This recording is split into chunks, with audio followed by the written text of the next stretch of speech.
Hello guys, how are you? This is Umair once again at your service. Uh, अभी मैं जिस video का reaction करने वाला हूँ उसका नाम है how I fall in love with my wife. अब ये टाइटल जो है इसका वीडियो का देखते हुए ना बहुत सारे लोग जो है ना, तुम में से बहुत सारे भाई दिल जले तो होंगे, ठीक है। तो ये टाइटल जो जो पढ़ता होगा और जिसकी शादी हो गई है तो उसको तो अपनी स्टोरी जो है ना वो माइंड में क्लिक कर जाती होगी। तो कि भाई कौन कौन से पापड़ बेले थे तुमने अपनी फ्यूचर वाइफ को मिलने के लिए इनफैक्ट करंट वाइफ को मिलने के लिए। और बहुत सारे लोग अभी पापड़ बेल रहे होंगे, जो पापड़ बेल रहे हैं उनको मैं कहूँगा कि यार बेस्ट ऑफ लक, और जो ये पापड़ बेल चुके हैं वो मेरे साथ ही ये रिएक्शन देखें। तो चले स्टार्ट करते हैं, देखते हैं how I fail in love with my wife. मैंने आज से पहले कभी भी शेयर नहीं किया है, तो सबसे पहले स्टार्ट करता हूँ मैं स्कूल टाइमिंग से। During my childhood days I was extremely naughty, बहुत ज़्यादा लड़ाई झगड़े ये वो, मतलब इतनी शैतानियाँ जिसकी कोई हद नहीं है। लेकिन स्कूल में, क्योंकि क्या होता है स्कूल में जैसी इमेज बन जाती है वैसी बन जाती है।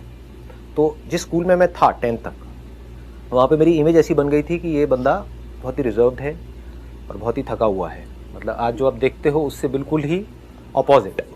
कोई फ्रेंड्स नहीं, ना कोई लड़का ना लड़की। एक आध कोई फ्रेंड होता था, वो भी किसी दिन अगर जैसे होता नहीं छुट्टी मार लेता है, या अगर वो मेरे से बात करना बंद कर देता था, किसी और से बात करना शुरू कर देता था, तो I used to feel insecure.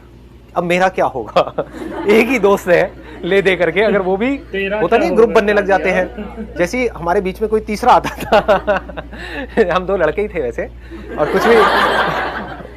और कुछ भी गलत नहीं था वहां पर हाँ, लेकिन दोस्ती थी। जैसा होता है ना कि एक इनसिक्योरिटी होती है कि मैं उस पर डिपेंड था पूरी तरीके से, कि अगर यार इस तरह होता है कि कभी कभी आपका दोस्त ना कुछ इस तरह, कोई एक भी दोस्त आपका अच्छा कोई ऐसा बन जाए ना तो उसके बिना आपका दिल नहीं लगता। और यार ये मेरे साथ हो चुका है। स्कूल में तो नहीं मैं कह सकता, लेकिन यूनिवर्सिटी लाइफ में ये मेरे साथ हो चुका है। मेरा एक दोस्त था और हम छुट्टी वाले दिन भी जाके यूनिवर्सिटी में बैठे होते थे। मुझे टेक्स्ट करता था वो, मैं उसको करता था कि भाई क्या मूड है, आज जाना है नहीं जाना। उसका ऑफ होता था, मेरा ऑफ होता था, वो जाता था मैं जाता था, जिधर जाते थे हम, और हर वक्त पास बैठे रहते थे। और पूरी यूनिवर्सिटी को पता था कि भाई ये दो लड़के जो है ना, ये दोस्त, ये कहीं भी मिलेंगे तो इकट्ठे ही मिलेंगे। तो ऐसा होता है कि यार आपको कभी कोई ऐसा दोस्त अच्छा जो बन जाता है ना, तो कभी कभी दिल करता है कि यार आप उससे जो है ना वो दूर ना हो, बस सारा टाइम जो है ना उसके साथ स्पेंड करें, और सारी शैतानियाँ जो है ना दोनों आप मिल के करें आपस में इकट्ठे। और सारी हमने जो है ना उल्टी सीधी हरकतें दोनों ने एक साथ ही करनी है, इकट्ठी करनी है। तो ये जो वाकया ये सुना रहे हैं, ये सुन के मुझे स्टोरी याद आ गई अपनी, बहुत सारे लोगों को आई होगी याद। लंच ब्रेक में जाना है तो उसके साथ में जाना है, उसके साथ में हंसी मजाक। हमारी एक ट्यूनिंग थी कि मेरे जोक वो समझता था, उसके जोक मैं समझता था, ऐसे करके। मतलब हमारे कुछ कोड वर्ड्स होते थे जो हम एक दूसरे के समझते थे। जैसे बताऊं या नहीं ये बातें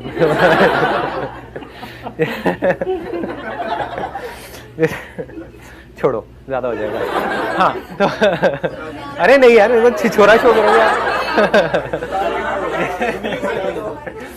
जैसे हमारा एक कोड वर्ड था वो देखेगा दोस्तों हंसेगा जैसे कोई, मतलब जैसे कोई लड़की हमको अच्छी लगती थी, बात तो होती नहीं थी ना उसकी ना मेरी, मतलब हम दोनों ही थके हुए से थे, बिल्कुल ही अलग अलग रहते थे साथ साथ में।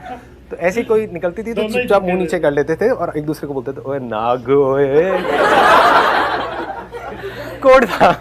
ओ यार क्या मैं बताऊँ वो बात यार, कि ये जो भी बातें कर रहा था ये कोड वर्ड्स वाला सिलसिला सेम एग्जैक्ट जो है ना यार, मुझे स्टोरी याद आ गई। ये तुम लोग भी बोले हुए यार ये क्या छोड़ रहा है, लेकिन यार डेट्स रियलिटी। हमने भी कोड वर्ड रखे होते थे। इवन कुछ लड़कियां होती थी जो आपस में ग्रुप्स में जाती थी, और हमने हर लड़कियों के ग्रुप का डिफरेंट नेम रखा होता था, कोड वर्ड रखा होता था। और कुछ जिनमें मोटियाँ थोड़ी होती थी क्या यार मैं क्या बताऊँ आपको बहुत अच्छा, it was a good time. नाग बोलते थे क्यों क्या पता नहीं। एनी हाउ, अगर कभी जैसे उसने बिना बताए छुट्टी कर ली तो मैं इतना इनसिक्योर हो जाता था कि अकेले जा करके छुप के, हमारे स्कूल में पीछे एक जगह होती थी वहाँ पर जा करके बैठ के अकेले में लंच करता था।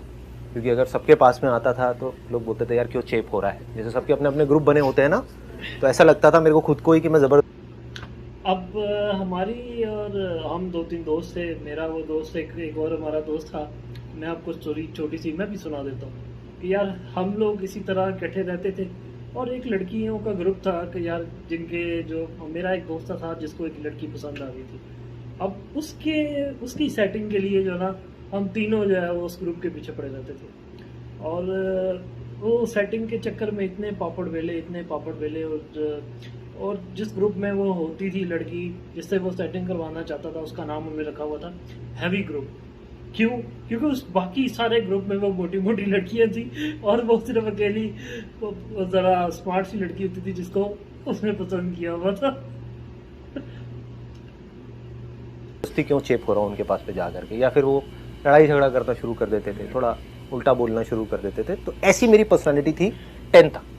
मतलब आप आइडिया लगा सकते हो राइट कि हाइट ऑफ लोनलीनेस। और मैं अब सेशंस करता हूँ हाउ टू ओवरकम लोनलीनेस।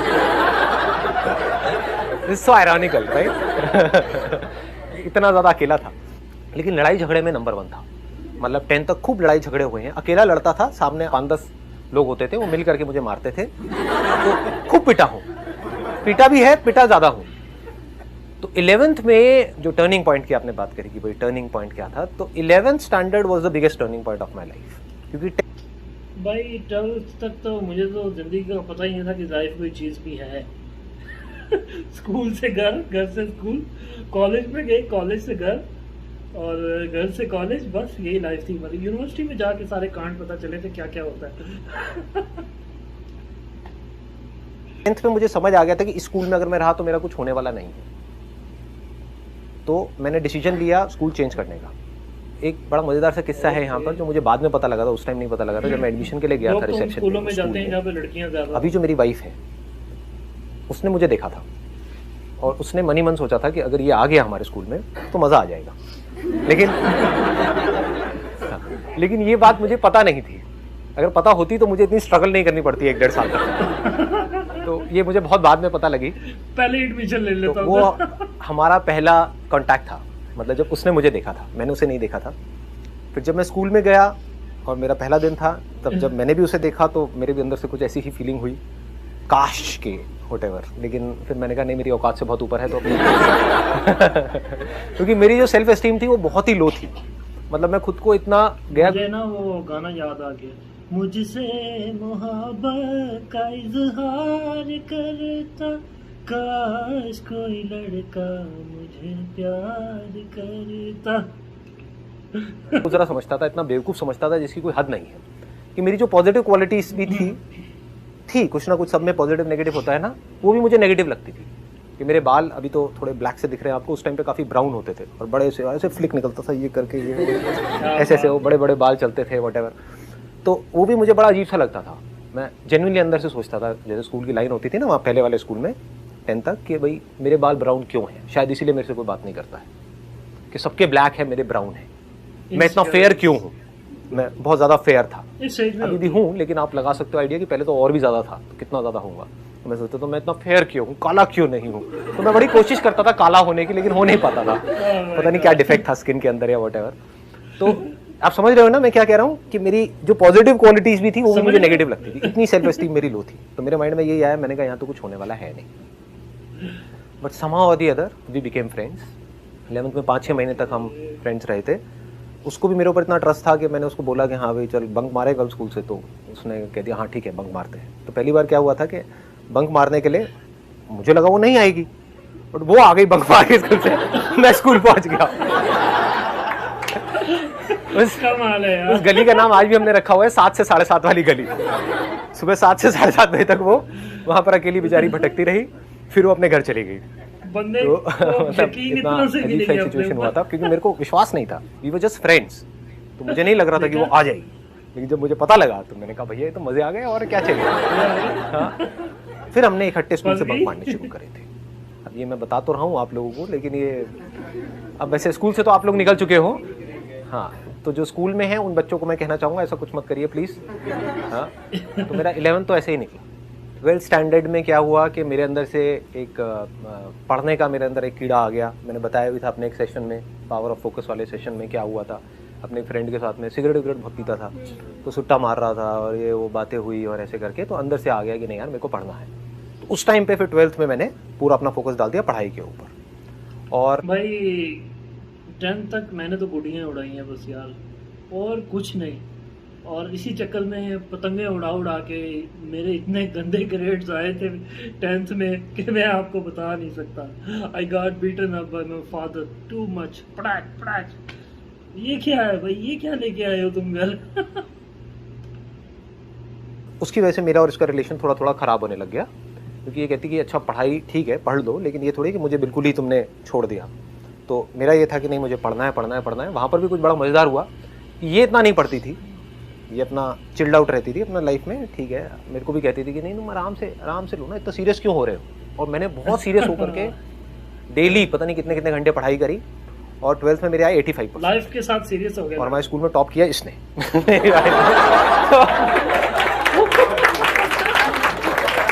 ये तो यार सरप्राइज ही हो गया, टॉप वो कर गई है, वाह। ऐसे होता है। इस तरह मेरे को हमारे कुछ दोस्त थे यूनिवर्सिटी में, टू बी ऑनेस्ट, उनको देखो तो लगता था, और वो आते थे ना जब पेपर देने आते थे एग्जाम वाले दिन में, हमने पूछा यार क्या तैयारी की है, कोई पेपर की कैसी तैयारी? यार मेरे से तो पढ़ा नहीं गया, मैं तो सोया रहा, मेरी इतनी सी भी तैयारी रही है नहीं है। और पेपर भी सबसे जल्दी करके बाहर निकलते थे, और रिजल्ट आता था तो पता चलता था टॉप किया साले ने। और तब भी मेरी बड़ी ईगो हर्ट हो गई थी। ये बड़ा अजीब सा कैरेक्टर था उस टाइम पे। मैंने कहा ये क्या हुआ है, मैंने तूने बताया भी नहीं कि तू इतना पढ़ रही है। और वो पढ़ाई में इतनी एक्स्ट्रा ऑर्डिनरी थी भी नहीं। मतलब 11th में क्या हुआ था, उसकी 2 सब्जेक्ट में कंपार्टमेंट आ गई थी। ऑल्दो पढ़ाई में अच्छी थी, लेकिन हमारा जो अफेयर था वो फैल गया था पूरे स्कूल में, प्रिंसिपल तक और यहाँ वहाँ। तो उन्होंने दिमाग लगाया, उनकी ये स्ट्रैटेजी थी हमारे स्कूल वालों की उधर की, कि जब भी ऐसा कुछ हो तो एक को बाहर कर दो स्कूल से, समझ गए। तो मेरे को बाहर करने की उनमें हिम्मत नहीं थी, क्योंकि मैंने एक बहुत बड़ा कांड किया था 11th स्टैंडर्ड में, तो वो पूरे स्कूल में सबको पता था। Do you want to know कि क्या कांड किया था? That was also turning point of my life. तो बता देता हूँ। उसमें क्या हुआ था कि मैं जिस स्कूल से आया था वहाँ पर इतने बड़े बच्चों को मारते नहीं थे, मतलब कि 10th 11th में नहीं मारते थे। हाँ बचपन में तो बहुत मार खाई है, 4th 5th 6th में तो बहुत पिटाई होती थी, लेकिन 10th 11th 12th में मैंने वहाँ पर नहीं देखा था उस स्कूल में किसी को मारते हुए। लेकिन यहाँ पर नॉर्मल था कि आप 11th में हो 12th में हो, पिटाई होगी तो होगी, रोज होनी ही होनी है पिटाई। मतलब ऐसा स्कूल था। इतनी ज़्यादा यहाँ पे दहशत फैलाई हुई थी कुछ लोगों ने। उसमें से एक पीटी सर थे जो टिपिकल जो होते हैं, निकाल के मारता था। तो अब क्या हुआ कि मेरे को आदत थी नहीं मार खाने की, क्योंकि बाहर भी मैंने बताया कि मेरे लड़ाई झगड़े बड़ी जल्दी हो जाते थे। ज़रा सा भी कुछ होता था तो मार पिटाई ये वो शुरू हो जाता था 1 मिनट के अंदर अंदर। तो यहाँ पे क्या हुआ, इनको पता नहीं था, इनको सर को, इनके अभी अंदर कहीं ना कहीं आया हुआ कि यार लड़का नया आया है, चलो इसको ठीक करते हैं, अपने सांचे में ढालते हैं। इनको पता नहीं था कि मैं ढलने वाले में से नहीं हूँ। तो अब क्या हुआ कि इन्होंने लाइन में सबको खड़ा किया, उनके हाथ में एक डंडा रहता, अच्छा लकड़ी का मोटा सा डंडा। तो वो एक एक करके सबको मारते हुए आ रहे हैं। हाथ आगे करो धाड़, हाथ आगे करो धाड़। मेरे पास तक पहुंचे। I was the 4th number. मैंने कहा सर मारना मत प्लीज, बात कर लो। एक टीचर थे सॉरी, उन्होंने एक स्टिक रखी होती थी डंडा, और उसके ऊपर बकायदा एक टेप चढ़ाई होती थी, ठीक है। और वो टेप भी हम लोगों से मंगवाते थे घर से। जब टेप खराब हो जाती थी ना मार मार के, तो फिर वो किसी न किसी की ड्यूटी क्लास में से लगा देते, तो भाई कल तूने टेप लेके आनी है डंडे पे चढ़ाने के लिए, जिससे मैंने तुम्हें मारना करनी है। मारना मार वार खाने की मेरी आदत नहीं है। मतलब बचपन में बहुत पिटाई हुई है, तो मेरे अंदर मैं बहुत भरा हुआ हूँ।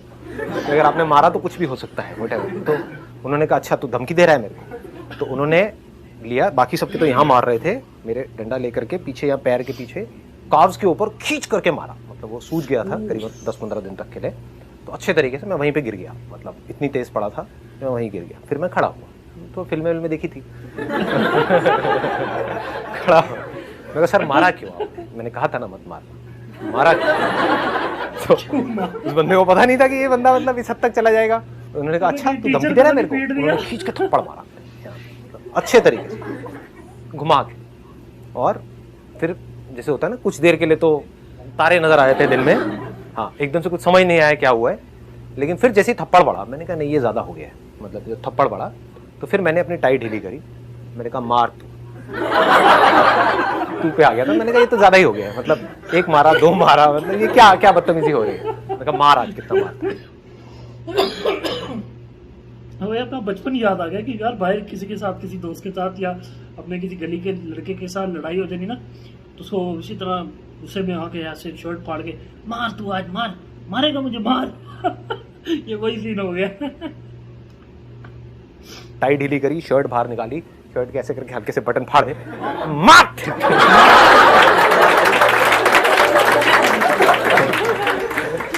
तो अभी मैं बहुत धीरे बोल रहा हूँ, बट आप इमेजिन कर सकते हो मैंने कैसे बोला होगा स्कूल के ग्राउंड में। और भी जो स्टैंडर्ड के जैसे 12th के और थे लड़के लड़कियाँ, वो आ गए, एकदम से सारी भीड़ आ गई, मतलब सब लोग देख रहे हैं कि क्या हो रहा है। और बहुत तेज मैं बोल रहा था, मतलब बहुत ज़्यादा एक लाउड वॉइस में, मार तो कितना मारेगा। और फिर मैंने देखा, मैं भी यहाँ से काँप रहा था, क्योंकि हालत तो पिटाई के बाद में अपने आप ही बॉडी कांपने लग जाती है, ऊपर से गुस्से से बॉडी कांपने लग जाती है। सामने मैंने देखा तो सर भी कांपने लग गए। तो मेरा कॉन्फिडेंस और बढ़ गया, मार ना, तो सोच क्या रहा है, देखता हूँ आज कितना मार निकाल। सर भी सोच रहा होगा भाई यार किस नाक से मैंने पकड़ ले ली है। पूरी बड़ा ऐसे करके मतलब पूरा तगड़ा सीन क्रिएट हो गया। इतने में जो उसके जो सीनियर सर थे, पीटी सर 2 थे, वो आए मेरे पास में, अरे संदीप रिलैक्स रिलैक्स रिलैक्स, पानी पियो। क्या पानी? और छोड़ा हो गया। लेकिन जब मैंने उनके साथ ऐसा किया तब मुझे अंदर से लगा बेटा तू तो गया, ये अब थोड़ा ज्यादा हो रहा है। मैं कहा सर देखो ना क्या क्या, थोड़ा सा संभाल लिया था क्योंकि अंदर से तो मेरी हालत टाइट हो गई थी। मैंने कहा बेटा ये बहुत बड़ा रायता फैला दिया तूने, अब तू गया। लेकिन हैविंग सेड दैट, कहीं ना कहीं ये कॉन्फिडेंस भी था कि नहीं यार जो उसने किया, बंदे ने मारा तो है ही, और मारना अलाउड नहीं है। ये उस टाइम पे वैसे कॉमन था, लेकिन फिर भी अंदर से था। तो सामने वाला बंदा भी डर गया। तो थोड़ी देर में वो सर आए, उन्होंने मेरे को रिलैक्स किया, जैसे दोस्तों ने रिलैक्स किया। आजकल तो जिस बच्चे को कोई टीचर हाथ लगा देना तो वो घर से माँ बाप को ले आता, और माँ बाप आके अपने और कुछ रिश्तेदारों को ले आते हैं और मिलके सारे टीचर को मारते हैं। आजकल ये टाइम आया हुआ। हमारे तो वो इधर पाकिस्तान में वो एक स्कूलों की दीवारों पे लिखा होता है मार नहीं प्यार, और वो इस चीज़ को स्टूडेंट्स ने इतना गलत ले लिया कि अगर टीचर कुछ भी कह दे तो उसकी शामत आ जाती है। वो टीचर को, या तो वो टीचर को सब उसके घर वालों ने पकड़ा होता है कहीं पे बाहर, या वो बस ये किया वो किया। फिर थोड़ी देर में वो सर आए जिनके साथ में ये सब कांड हुआ था, उन्होंने भी आके बोला सॉरी संदीप दे वो व्हाटएवर, ऐसी अपनी उनकी आवाज़ थी बड़ी फनी सी। सॉरी आज के बाद ऐसा कुछ नहीं। सर कोई नहीं सर, क्या हो गया सर, हो जाता है, आई अंडरस्टैंड, कोई बात नहीं सर। सर संदीप देख लो कुछ है तो नहीं ना तुम्हारे मन में, तो नहीं। मैं मेरे मन में क्या होगा सर, कोई मेरा तो जो होना था सो हो गया। उसके बाद में जैसे से ऊपर गया पूरे स्कूल में बात फैल गई थी। तो I became an overnight, what do you call it, as a hero और a superhero of that particular school. जहाँ भी जाता था और देखो वही। और बात क्या हो गई, मैंने मारा नहीं था सर को, लेकिन सब कह रहे थे इसने सर को मारा है, सर को मारा है। बात फैल गई, जबकि मैंने मारा नहीं था, मेरे तो खुद की हालत टाइट थी। मैंने कहा यार ये क्या हो गया, एनी हाउ। तो लेकिन बात ऐसे फैल गई कि ये वही लड़का है जिसने सर को मारा, इससे थोड़ा बच के रहना, व्हाटएवर ऐसे करके। तो वैसा एक माहौल बन गया था। तो I think, I may be wrong, but I think इस वजह से मुझे 11th में पास कर दिया, क्योंकि लोगों को लगा कि ये तो भैया पागल है, ये पता नहीं क्या करेगा, कहीं स्कूल के बाहर जाकर के सर को, एक मैडम को ना पकड़ ले, व्हाटएवर। कहीं ना कहीं डरते तो वो भी है, राइट, उनके अंदर भी डर होता है। तो उन्होंने मुझे पास कर दिया, लेकिन मेरी उसको फेल कर दिया, मतलब उसकी 2 में कंपार्टमेंट आ गई। भाई का गुस्सा उस पर उतार दिया। एनी हाउ यार, मज़ा आ गया यार, बहुत मज़े की स्टोरी सुनाई है। Is a great story teller, जिस अंदाज से ये स्टोरी सुनाते हैं और स्टोरी टेलिंग है इनकी, ये जिसे कहते हैं ना क्राउड को एंगेज करके रखना, वो फन है इनके अंदर, सबको एंगेज कर लेते हैं। इसके साथ ही मुझे इजाज़त, अगर मेरा रिएक्शन पसंद आया तो kindly please like my video and subscribe my channel, please. और मिलते हैं किसी अगली वीडियो में। Thank you so much, take care, bye.